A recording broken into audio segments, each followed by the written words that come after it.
reached Rad Steele's Awesome Toy Collector Review. I'm your man, Rad Steele, and today I'll be reviewing from the Masterverse, Masters of the Universe Revelations Spikor.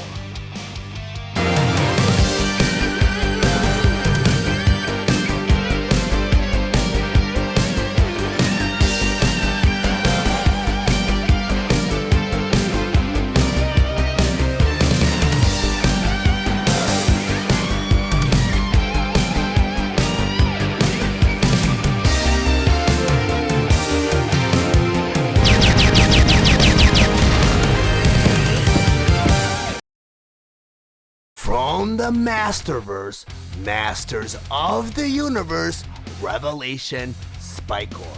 But before I get to the actual review, I just want to go over some of the spectacular details on this packaging. Up front here, you have a typical display window showing you both the figure and all of its accessories inside. Then on top of the box here, you have the Masterverse logo.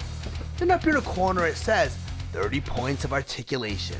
Then over here, you have the Netflix logo, and below it says a Netflix original series.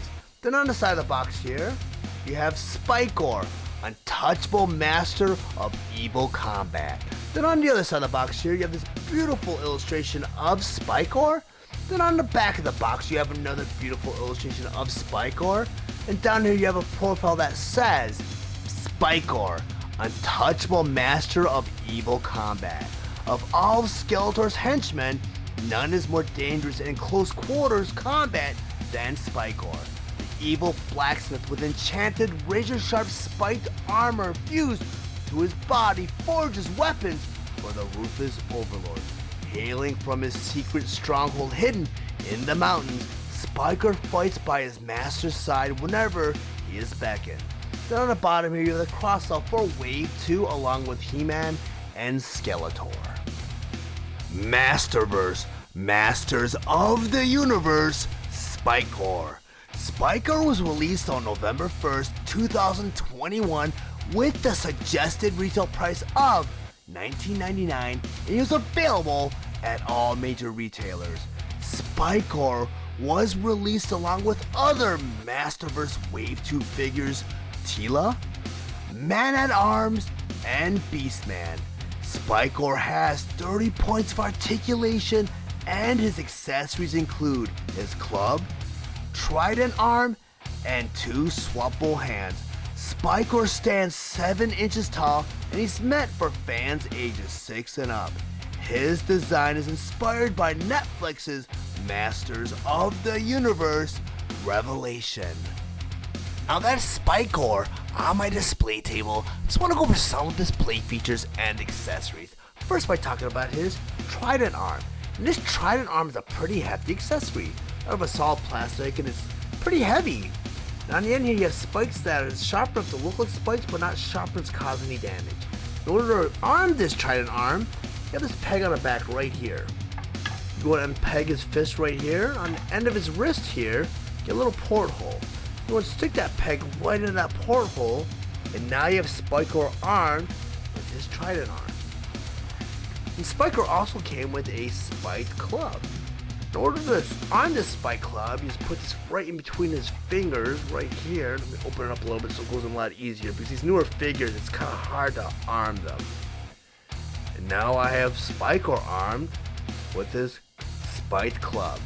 This figure is pretty awesome. I mean, he also included the trademark swappable fist. These fists are closed. You can't really do anything with these fists unless you're punching something. But I'm going to put this off to the side, because I want to talk about Spikor. And I think Spikor is a fantastic figure. I mean, he did come out in Wave 2, and he got overshadowed by the figures that were released in Wave 2. Of course, Man-at-Arms, Teela, and Beastman.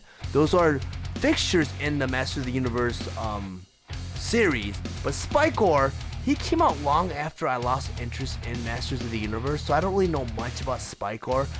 My only exposure to Spikor is from the Masters of the Universe Revelation TV series. And it's pretty cool that they put him in a little cameo where he was shapeshifted for either Skeletor or Evil, and I can't remember who, and they're trying to set up the whole thing where they're trying to break into Castle Grayskull.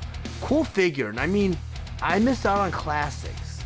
And I have to say that Masterverse does a good job in filling that gap because, I mean, these figures are so updated for adult collectors, of course. And when I missed out on classics were at a higher price point. I believe they came out $39.99.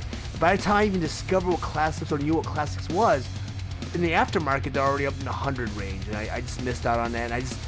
And I'm more of a completist, and if I'm gonna get into an action figure line, I'm not gonna invest $100 per figure. So I'm so glad that Masterverse came out with these figures because at the $20 to $22 price point, they're much more collectible than spending $100 per figure. But let me go over some of the features of the Spikor. I mean, these spikes here are, like I said, sharp enough to look like spikes, but not sharp enough to cause any damage. Great figure.